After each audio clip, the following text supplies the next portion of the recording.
কাকায় প্রস্তুতি নিতেছে আবারও খেয়ে দেওয়ার জন্য।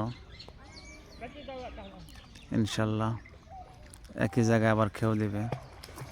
মাশাআল্লাহ, দেখা যাক কি পরিমাণে মাছ পড়ে কাকার জালে। পাশে খুবই সুন্দর পরিবেশ। এখানে রাজহাঁসগুলো গোসল করতেছে আর আদার খেতেছে।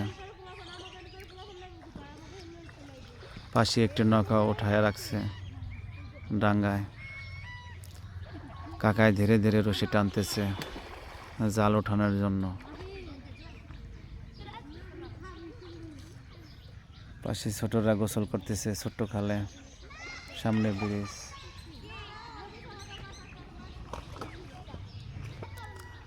জাল ওঠানোর কাজে ব্যস্ত আছে কাকায়, ধীরে ধীরে টানতেছে। দেখা যাক কি পরিমাণে মাছ পড়ে।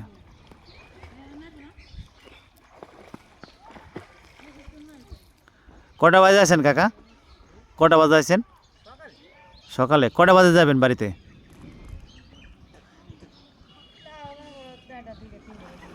তিনটা বাজে যাব না? কি পুঁটি ট্যাংরা মাছ পড়ে না? পুঁটি ট্যাংরা মাছ পড়ে। মাশাআল্লাহ, আলহামদুলিল্লাহ।